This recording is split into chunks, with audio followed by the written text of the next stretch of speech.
What's up, dudes? Now, a lot of guys will head to the gym and they're gonna be hyper focusing on specific muscle groups, that being arms, shoulders, chest, back. And you know what? I've fallen into this in the past myself, but we're not gonna be focusing on the upper body in this video. We're gonna be focusing on something else. And this is a lower extremity, and it's the one that women care about the most. You're goddamn right. Quads.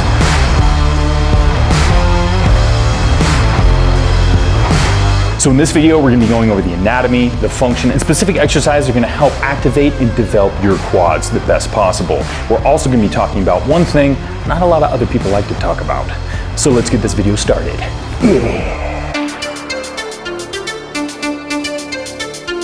So first things first, we're gonna be going over the anatomy of the quadriceps and also a little bit of the function as well. Thankfully, this is gonna be very simple. We also have some markers. I'm gonna be drawing on Michaela to get a nice visual of the muscles we're talking about, the origins, the insertions. So here we go. Michaela, get that nice quad stomp. Boom, quads here, the thigh. There's gonna be 4 muscles, quadriceps, 4. And we're gonna be talking about first is going to be this outside muscle, which is gonna be the vastus lateralis. Now, this is gonna come through here, down, side muscle, just on the thigh there.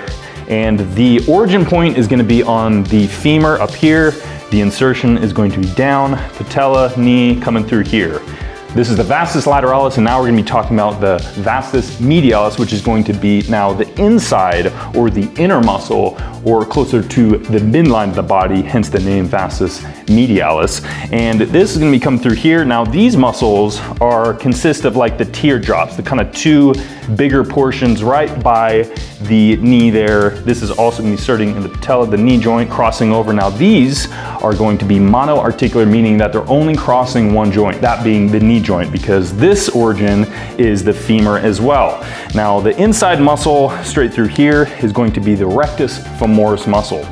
Now it has 2 heads kind of coming through here, and this origin is actually going to be up at the hip. So this is a biarticular muscle, meaning it's crossing 2 joints, not only the hip joint, but now also coming through the knee, just like so. Now there is an underlining muscle, which is going to be the vastus intermedius, which is gonna be underneath through here, connecting at the femur, but also coming to the knee and crossing over. So that is also a monoarticular muscle as well. So as you can tell, the quadriceps, 3 of the quadriceps are monoarticular, meaning they're only really crossing over the knee joint. One of them is a biarticular muscle, the rectus femoris, crossing over at the hip, and also the knees. And now their main function is going to be, I'm sure as you know, knee extension. So extending the knee from a flexed position, boom, extension, firing up. Now the rectus femoris, since it crosses 2 joints, it is not only going to be helping with knee extension, but also hip flexion as well. So there's a little bit more that goes into play in that muscle, and we're gonna be going over some of the exercises that are really gonna help target these muscles in the best positions possible, and maybe even some of the movements you wanna stay away from if you wanna target a specific muscle. So awesome job, Michaela, nice work. That's the muscles, that's the anatomy. Now time to go over some of the exercises. Now before we go any further, I just wanna give a huge shout out to TLF. They got some awesome clothing. It's the clothing we're wearing in this video. Now if you wanna find out more, make sure you go to tlfapparel.com and use our code TLF-Buff to get 15% off. Now the link is in the description, and just let them know the Buff Dude sent you. Oh yeah. So as you can tell, we are located at the squat rack. Now, this isn't necessarily the first exercise that we're going to be talking about on how to target your quads best, but it is an exercise that is extremely popular and one that can benefit your quads, but unfortunately, that's not gonna be for everyone. Michaela, she's tall. She's about 6 foot tall, and you do a lot of squatting, correct? Yes. Damn right. Now, is it the most efficient exercise to help develop your quads?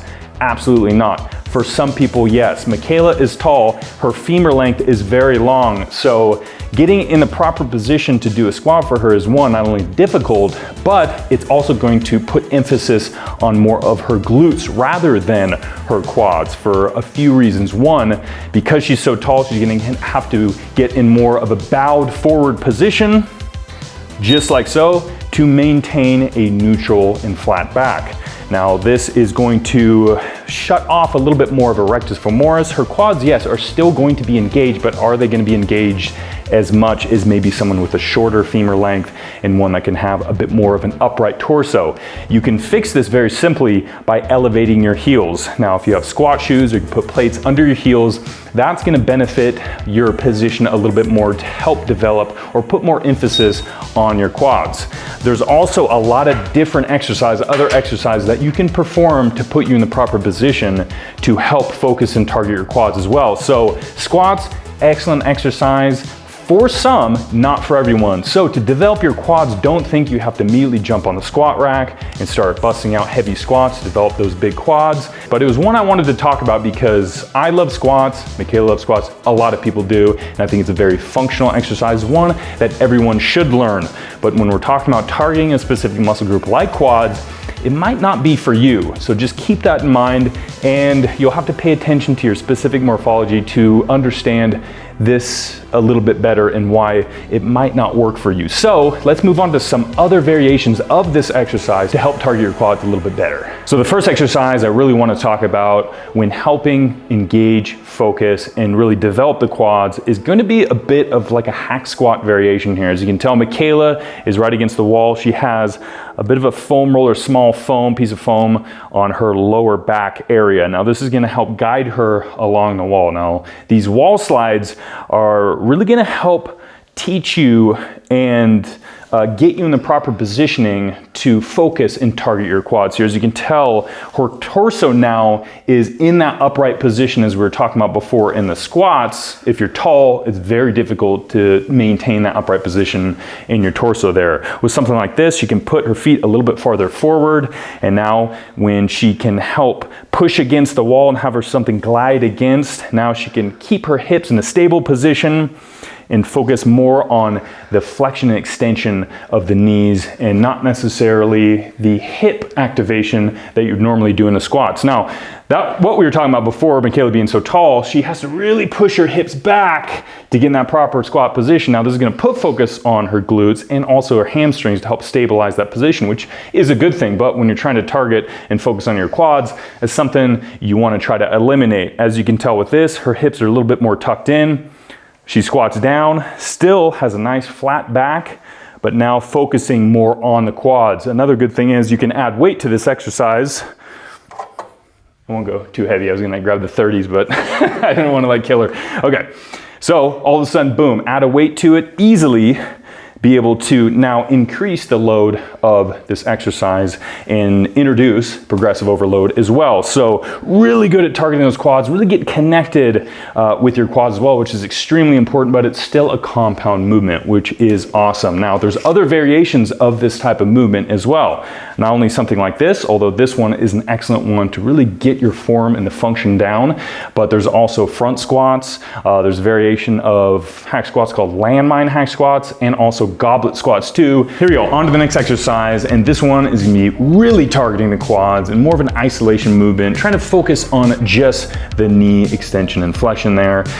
As you can tell, going into a commercial gym, they'll have a lot of great machines, and one of those machines is the leg extension machine, but a lot of home gyms, you won't have that machine. They're big, they're bulky, they're expensive, so thankfully there are some variations you can do, and one is going to be the sissy squat. So Michaela, as you can tell, is set up here. She's got a bench there for support. Her feet are just about hip width or so. And now there's a few things that we're gonna talk about this particular movement in comparison to the normal leg extension machine. So one, it's gonna be body weight. So you're not gonna be able to control the weight as much, which is a little bit of a drawback, but the positioning of this particular exercise is far better than a typical leg extension machine you'll find at a commercial gym. Michaela's gonna perform one, here we go. She is, as you can tell, leaning back, getting on her toes, and she's keeping her hips in line.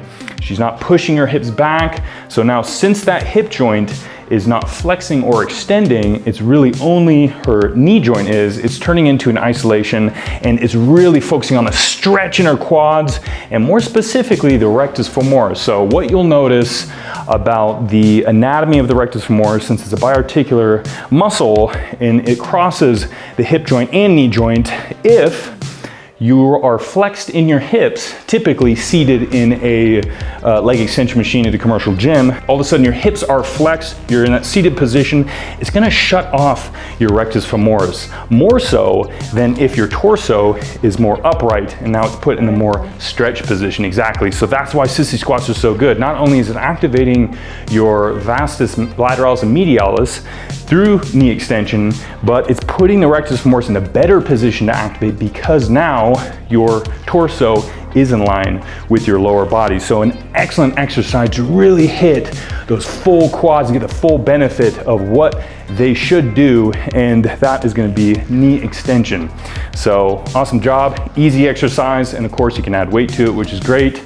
The one drawback about this is not for everyone. It can put a little extra tension in the knee joint, unfortunately, but there is a great alternative you can do in this exercise. Okay, Michaela pointed something out to me on the sissy squats. Now I was saying they're easy, which she was saying they're not easy, and I agree with that. They're not an easy exercise. It's pretty difficult. Like I was saying before, you're performing something with your own body weight, so it's hard to adjust depending on your strength levels.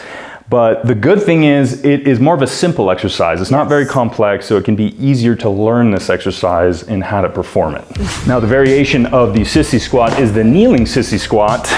This one is the easier version of the typical sissy squat. Now you're just on your knees here, you're just placing your knees just about hip width or so, depending on your comfortability level, and you're going to be reclining back, trying to keep your upper and lower body in line, and then now extending through there. So very slow, focus on the negative, feel a good stretch, and then extend upwards just like so. So you're gonna feel great activation in your quads in this one, and it's again, one of that great teaching tool to get your mind muscle connection and to really feel not only the stretch, but the contraction of the muscles to help bring your body into the upright position and lower it in eccentric motion there. So a great pairing these two, you could start with these, get a little bit familiar with it, feel it out, and then move on to the standing sissy squats, which are a little bit more difficult for sure. Michaela looks like she's being resurrected from the dead or something. That's kind of scary actually, that was awesome. Good job, good form, hell yeah.